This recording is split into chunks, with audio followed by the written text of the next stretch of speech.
Hi everyone, अब बात करने वाले हैं पीएचपी के अंदर पैरामीटराइज फंक्शंस यानी कि फंक्शंस विद पैरामीटर के बारे में। सबसे पहले मैं आपको ये बताऊंगा पैरामीटराइज फंक्शन होते क्या हैं, उनकी जरूरत क्यों पड़ती है, इसके सिंटैक्स को समझेंगे, कुछ एग्जांपल्स रन करके देखेंगे, इंटरव्यू क्वेश्चंस भी डिस्कस करने वाले हैं।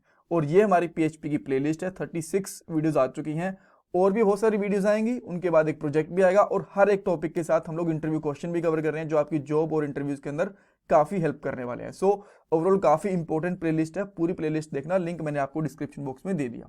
अब बात करते हैं कि पैरामीटराइज फंक्शन होते क्या है। मैं डेफिनेशन बता रहा हूं, ध्यान से सुनना।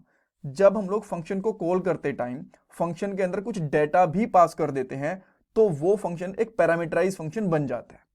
ठीक है, तो बेसिकली जब हम लोग फंक्शन के अंदर डेटा पास करते हैं तो वो एक पैरामीटराइज फंक्शन कहलाता है। ये चीज समझ में आ गई। बट यहाँ पे 3-4 क्वेश्चन आपके दिमाग में और हो सकते हैं। पहला क्वेश्चन, क्या जरूरत पड़ गई हमें पैरामीटर पास करने की। आप ये भी पूछ सकते हो कि डेटा को पास कैसे करना होता है, उसका क्या फायदा है। सब कुछ मैं एक एक करके बताता हूं। पहले ना एक प्रॉब्लम स्टेटमेंट समझो, उसके बाद में सिंटैक्स, एग्जांपल वगैरह सब कुछ देखेंगे। यहां पे हम लोगों ने एक फंक्शन बनाया जिसका नाम है सम, यानी कि एडिशन कर रहा है, कुछ ना कुछ सम कर रहा है दो चीजों का। और किसका सम कर रहा है? 10 और 20 का। उसको यहाँ पे डिस्प्ले करवा देगा जैसे इस फंक्शन को हम लोग रन करेंगे और यहाँ से कॉल हो रहा है। बट देखो, ये हमेशा आउटपुट देगा हमें 30। 10 और 20 का आउटपुट ही हमेशा क्या बनेगा? 30 बनेगा हर बार। इसको एक बार कॉल कर लो, 10 बार कॉल कर लो, 100 बार कॉल कर लो। बट अगर मान लो कि हमें ना हर बार 10 और 20 का एडिशन ना करना हो, ये वैल्यूज हो सकता है चेंज हो जाए। कभी 10 की जगह पे 50 आ जाए, 100 आ जाए, 20 की जगह पे कभी 10 आ जाए, 5 आ जाए, 2 आ जाए। तो उस चीज को कैसे मैनेज करेंगे? इसके लिए तो हमें हर बार एक न्यू फंक्शन बनाना पड़ेगा, या फिर हम लोग फंक्शन बनाएंगे ही। तो उस चीज को कैसे रिजोल्व करते हैं? जो हमारे पास वैल्यूज होंगे, 10 और 20 वैल्यू हैं, इनको हम लोग यहां से पास करेंगे। जैसे फंक्शन को कॉल कर रहे हैं, मान लो अब मैंने फंक्शन को कॉल करा तो इसके अंदर मैं 10 और 20 पास कर दूंगा। अगली बार मुझे 10 और 20 का एडिशन नहीं करना, मुझे करना है 30 और 40 का एडिशन। तो मैं यहाँ पे 30, 40 वैल्यूज पास कर दूंगा। अब आप बोलोगे इसके अंदर रिसीव कैसे करना है? मैं आपको ये वाला स्क्रीनशॉट दिखाता हूँ, आपको ज्यादा क्लियरिटी आएगी। इससे क्या होगा कि जब भी हमें आउटपुट जो हमारी ये वैल्यूज हैं अलग अलग होंगी, तो इस तरीके से उस फंक्शन को लिखेंगे। फंक्शन सम लिखा और यहाँ पे $a और $b यानी कि दो वेरिएबल आएंगे और ये इनकी वैल्यू पास होगी यहाँ से। जैसे हम लोग इस फंक्शन को कॉल करेंगे तो 10 जो वैल्यू कहाँ मिलेगी? $a के अंदर, और जो 20 वैल्यू पास करी वो कहाँ मिली? $b के अंदर, और उनका एडिशन कर देंगे। तो अब इसकी वैल्यू आउटपुट क्या आ जाएगी? 30। अब मान लो मैं एक बार फिर से इस सम को कॉल करता हूँ। मैं यहाँ पे लिख के दिखाता हूँ आपको ना, एक सेकेंड।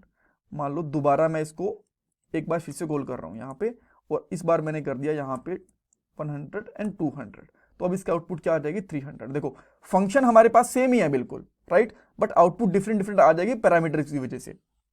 तो आप इसको हम लोग बोलते हैं कि जब फंक्शन को कॉल करते हैं तो इसके साथ में कुछ डेटा पास कर देते हैं ताकि जो हमारा आउटपुट है, जो वैल्यूज है हमारी, वो डायनेमिक बनी रहे, राइट। बिकॉज ऐसा तो नहीं करेंगे ना हर बार की एक फंक्शन हमने सम बना दिया और उसके अंदर 30 या फिर कोई फिक्स वैल्यू ही रखेंगे। वैल्यूज हमेशा चेंज हो सकती हैं, ठीक है।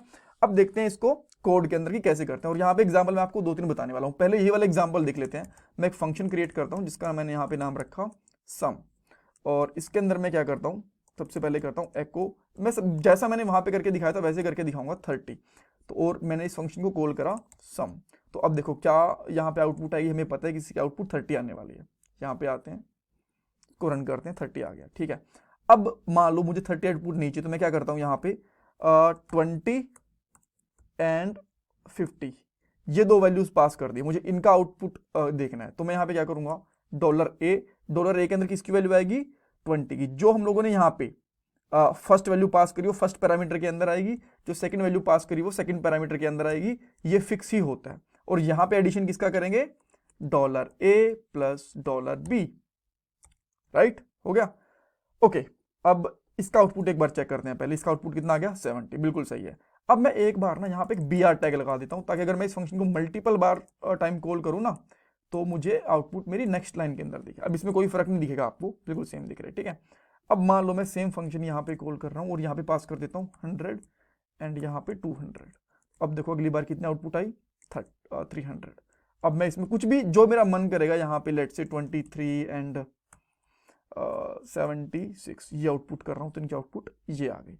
तो इस तरीके से ये हमें हमेशा डायनेमिक आउटपुट दे देंगे। तो ये क्या होते हैं? हमारे फंक्शंस के पैरामीटर। सिंटैक्स भी मैंने आपको दिखा दिया कि एक जो फंक्शन होता है उसके अंदर हम लोग पैरामीटर के नाम लिख सकते हैं। अच्छा, एक चीज और, ऐसा नहीं है कि यहाँ पे हमेशा a और b ही रखना है। अगर यहाँ पे वैल्यू आप x और y रखोगे, ठीक है, तो भी वो प्रॉपरली वैसे ही काम करेगी, इसमें कोई फर्क नहीं आने वाला। आप वेरिएबल के नाम कुछ भी रख लो, यहाँ पे y रख देता हूँ, ठीक है। अभी भी आउटपुट है। अगर मैं यहाँ पे val1 और यहाँ पे val2 रख दूंगा तो भी सेम आउटपुट आएगा। यानी कि कहने का पॉइंट ये है कि आप इसके अंदर कुछ भी डेटा, कुछ भी वैल्यू रख सकते हो, इनके वेरिएबल के नाम कुछ भी रख सकते हो, ठीक है। ऑलराइट, अब बात करते हैं इंटरव्यू क्वेश्चन की। पहला इंटरव्यू क्वेश्चन तो यही बनता है कि एक रिक्वायरमेंट बताओ। अच्छा, एक और एग्जांपल मैं आपको दिखाने वाला था, बट ठीक है, पहले एक बार इंटरव्यू क्वेश्चन देख लेते हैं। एक क्वेश्चन आपसे ये पूछ सकते हैं कि पैरामीटराइज फंक्शन की जरूरत कहाँ पड़ेगी, एग्जाम्पल बता दो, सिंटेक्स बता दो, और इसके अंदर और भी चीजें पूछी जा सकती हैं कि एक फंक्शन के अंदर कितने पैरामीटर पास कर सकते हैं। कोई लिमिट नहीं है, आप एक भी पास कर सकते हो, दो भी पास कर सकते हो, 10 भी पास कर सकते हो, कोई दिक्कत नहीं है ऐसी, ठीक है। अच्छा, अब एक अलग से मैं इंटरव्यू क्वेश्चन पूछता हूं आपसे। अगर मैं यहाँ पे ये वाला टैग हटा दूं तो क्या आउटपुट आने वाला है इसका, यहाँ पे एरर आएगा कि नहीं आएगा। ये जो पेज पे क्लोजिंग टैग है, इसको मैं हटा दूं तो क्या आने वाला है। इसका आउटपुट तभी भी सही चलेगा, बिल्कुल कोई दिक्कत नहीं आएगी, बिल्कुल जैसा है वैसे का वैसा चलेगा। तो क्लोजिंग टैग अगर नहीं करते तो भी आउटपुट में कोई जो आपके पीएचपी का प्रोग्राम होता है उसमें कोई प्रॉब्लम नहीं आती। बट हाँ, अगर इनिशियल टैग नहीं लगाओगे, अगर ये आपने हटा दिया तो फिर वो काम नहीं करेगा। तो फिर डायरेक्टली इसे ऐसे जो आपने लिखा वही का वही प्रिंट हो जाएगा, ठीक है। ओके, सो ये मैंने वैसा था। अब एक सेकंड एग्जांपल भी देख लेते हैं। मैं इसको यहाँ पे एक बार के लिए कमेंट करने की जरूरत नहीं है, वैसे ही मैं यहाँ पे एक और फंक्शन बना देता हूँ, राइट। और लेट्स से एक फंक्शन का हम लोग यहाँ पे नाम रखते हैं यूजर डेटा, कुछ करके रख देते हैं, ठीक है। तो मैं यहाँ पे करा फंक्शन यूजर डेटा, ठीक है। और सबसे पहले मैं इसे एक सिंपल नाम प्रिंट करवाता हूँ, एको लिखूंगा यहाँ पे, और यहाँ पे मैं एक h1 टैग बना देता हूँ, राइट। h1 टैग मैंने बनाया, इसको मैंने क्लोज करा और यहाँ पे लिख देता हूँ कोई भी नाम, जैसे कि यहाँ पे लिख देता हूँ अनिल सिद्धू, ठीक है। इसको मैंने यहाँ पे क्लोज करा।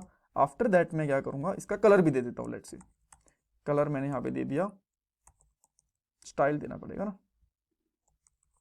स्टाइल कलर ग्रीन, ठीक है।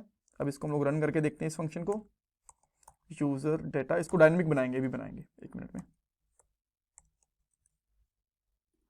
ऑलराइट, तो आप देख सकते हो यहाँ पे अनिल सिद्धू आ गया ग्रीन कलर के अंदर।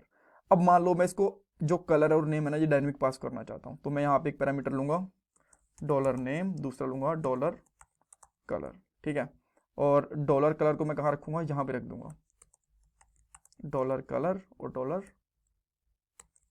$name को मैंने रख दिया यहाँ पे। और यहाँ पे सेम चीज पास करूंगा मैं यहाँ पे ग्रीन एंड अनिल दिख रहा हूँ मैं, अनिल सिद्धू लिख रहा, ताकि आउटपुट में आप थोड़ा सा डिफरेंस समझ पाए। ओके, कलर नहीं चला, लेट मी चेक। हम लोगों ने पैरामीटर्स उल्टे सीधे कर दिए, राइट। तो यहाँ पे अनिल आएगा फर्स्ट, एंड यहाँ पे कर देता हूँ मैं ग्रीन, राइट। तो अब देखो ये परफेक्टली चल रहा है। अब सेम मैंने एक बार यहाँ पे कॉल करा, दूसरी बार यहाँ पे मैं क्या करता हूँ, यहाँ पे लिखता हूँ लेट्स से सिद्धू, और इसका कलर कर देता हूँ रेड। देखो सिद्धू क्या आ गया, रेड कलर में आ गया। अब थर्ड वाला एक और हम लोग कॉल करते हैं, यहाँ पे कर देते हैं पीटर, और यहाँ पे कर देता हूँ मैं let's say orange, and here we go, right. So इस तरीके से हम लोग डायनेमिक किसी कुछ डाटा वगैरह प्रिंट करवाना होता है तो वो भी करवा सकते हैं। HTML का टैग भी हम लोग HTML भी यूज़ कर सकते हैं फंक्शंस वगैरह के अंदर, जैसे मैंने यहाँ पे यूज़ करके दिखाया। So that's all for this part, और नेक्स्ट वाले पार्ट में हम लोग कोई न्यू टॉपिक डिस्कस करेंगे। और अगर आप लोगों ने अब तक चैनल सब्सक्राइब नहीं करा तो प्लीज़ कर लेना, मैं रिक्वेस्ट करता हूँ आपसे, बिकॉज इससे मुझे मोटिवेशन मिलता है, मैं आपके लिए और वीडियोज़ लेके आ पाता हूँ। और ये मेरा पेटीएम का डोनेशन नंबर है। Thank you guys.